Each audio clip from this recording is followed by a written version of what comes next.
Today I watched episode 1 of Dragons Rising season 3 at 0.25 XP to find all the crazy details we could find. Since these do take a while to make, I'll make another one if we get at least 50 likes on this video and 5 comments asking for me to do episode 2. Hopefully we can make it to episode 10 this time. The last time we did this was crystallized, so with an interconnected story like Dragons Rising, I'm assuming we could find some crazier stuff. When the name of time was still new, there was a war in the first realm of creation.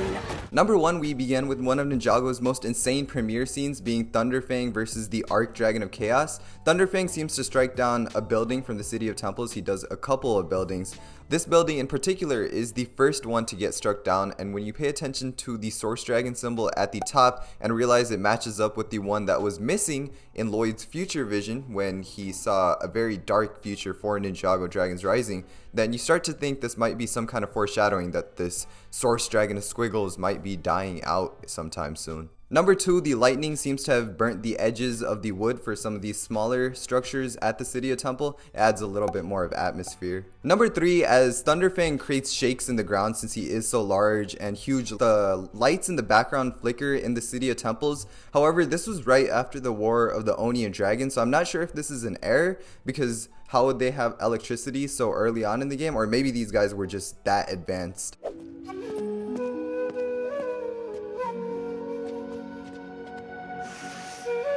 Number 4 is kind of a detail. That butterfly that seems to pop up, I swear, it's been there before. I try to look all around trying to find that butterfly again in some other Ninjago flashback. I can't find it for the love of me. So if you have seen it before, comment that down below, please, because I can't find it. And I swear, I'm not crazy.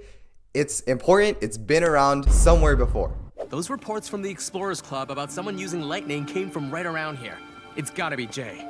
He's the only lightning ninja out there.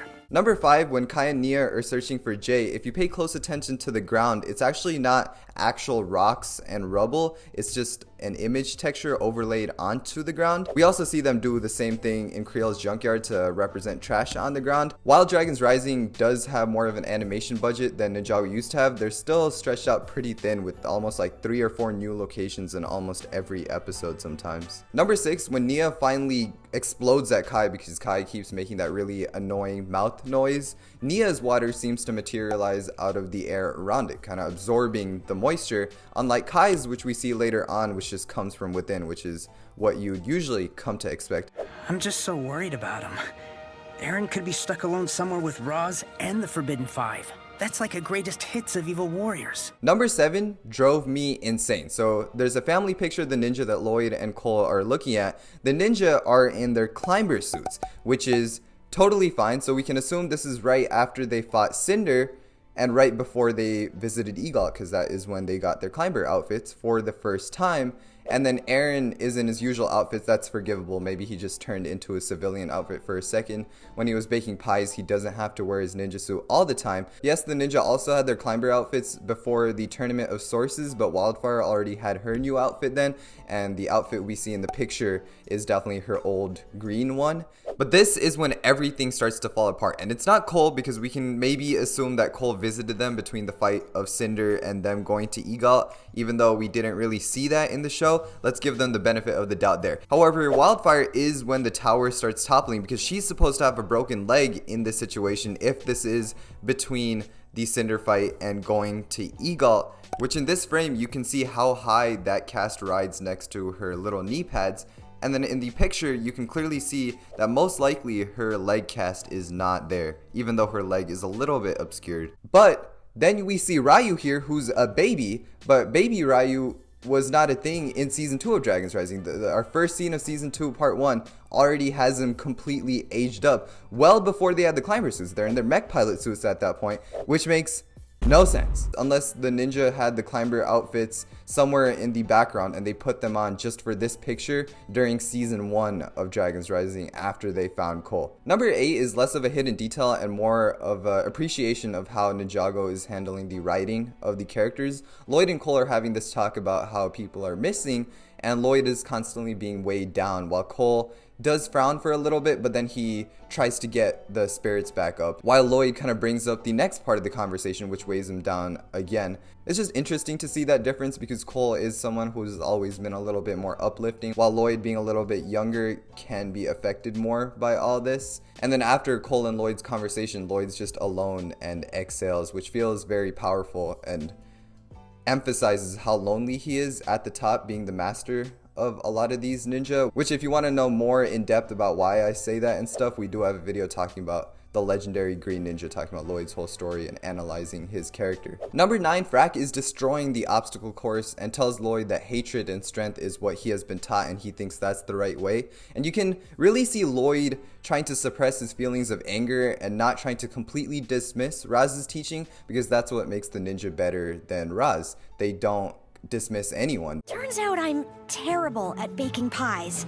And since you're the one who taught Aaron to bake... Yes! The passing on of pie knowledge! Number 10, when Sora is asking Frack for information on how to make actually decent pies, I think we can also take a moment to appreciate how long it's taking for some of these new ninja like Wyldfyre and Sora and Aaron to really start getting along with each other and forming that bond that our OG ninja kind of got in a little bit. Both ways work out pretty well because they were recruited under different circumstances, but either way we can still appreciate the slow burn here. Number 11, we officially have 3 species of tides, one being the lava tides, the second one being water tides, which we saw Kizzy, the master of balance, as in the Tournament of Sources, and 3, the lightning tides here. 2 of those hate the ninja. Number 12, Sora's blue glove clips into her gold arm twice when she's talking to Frack. This has been a problem with Dragon's Rising generally, but I think I can kind of forgive it because some positions just can't be achieved with minifigures unless you do clip. Maybe the trade-off is worth it, I'm not sure. Number 13, I just want you to see this very funny shot of Zane contemplating life while Frack and Sora are burning pies. Number 14, I'm not sure if this was intentional or if I'm going crazy watching a children's show at 0.25x speed, but Sora says baking the pies can wait, just like Lloyd says watering the plants can wait. Interesting parallel. Number 15, if you pay attention to the background crowd of lightning tides, you can see the animation of one looking around, shrugging, and then getting angry. And I counted, they used that same animation about 3 times across the other lightning tides, and there's also another loop animation where they just kind of like grunt and get angry. Number 16, I want to talk about Xanth's dragon design possibly being one of the best in Dragon's Rising, because some of them like Heatwave can look very toyish with the very rounded teeth, and it doesn't help that like the teeth are the same color as the jaw, making it look even more toyish, as well as the texturing being a little plain. It doesn't look as scaly. Meanwhile, Xanth is over here with very striped scale texturing, very glossy, and the teeth are a lot sharper, so it just works. Number 17, after the ninja defeat the puppet and they see a trail that Aaron's possibly making, Lloyd and Zane's armor clips into each other. Number 18, the village that is saved from Dorama's magical puppet. One of the citizens there seems to be the food critic we saw from episode 11 of Dragon's Rising season 1. Usually I wouldn't mention this because Dragon's Rising reuses a lot of its character models, but in this case, this guy has the same voice and somewhat of the same crazy personality. He was very zany and itching for the ninja's return in Temple of the Dragon Energy Cores, and then in the Missing, he was also very crazy sounding as he screams huzzah. I have heard rumors the ninja are still alive. Some people have even seen them. Oh, they're just waiting until the time is right to show themselves. Thank you! The puppet's fearful reign has finally ended! Huzzah! Number 19, as Nia finally decides that blasting their way out will be the only way to escape the lightning tides, I was surprised to see that they actually animate her hair to stretch a little bit when she's pulling her hood on. So you see it squishing and splaying out, and then you see a little bit coming down on her forehead, and then her mask is completely on. Number 20, as Nia materializes her water to make her first blast, it materializes again in the next shot, which actually a lot of action movies do so that the audience is able to process what's happening better, because sometimes things can just be too fast for the audience to perceive.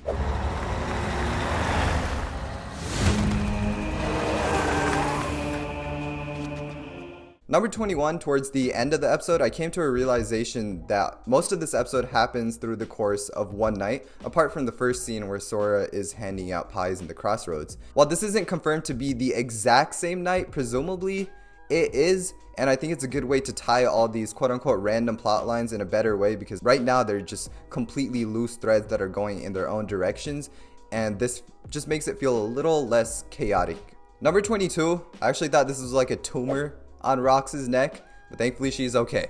It's actually buttons that keep her cape in place. Number 23, we see that Zark's power of misfortune is expressed with lightning and a hint of smoke in the middle to give it a little bit of a unique visual identity. Still don't like the excessive use of lightning in Dragon's Rising. Number 24, I might be reaching a little bit here, but both Rox and Noct cover their mouths with some kind of mouthpiece. Zark also kind of covers his mouth, but it doesn't really count because you can see it a little bit. Number 25 has to be my favorite detail. Once the Forbidden Five do their evil shenanigans and send these two civilians running their way to warn everyone that the Forbidden Five are back, they hit this pose. And it's pretty cool. Kerr's in a cool pose, Drix is in a cool pose, even Noct is kind of looking cool in the back there, but then we get to Zark, who's doing this like cute girl pose in the background and, you know, like waiting for his cute little candy or something. And that is all for all the details I found by watching this episode at 0.25x speed. Thank you for watching and making it this far through the video. Comment down below what your favorite detail was, and as usual, I'll see you in the next one. Bye bye.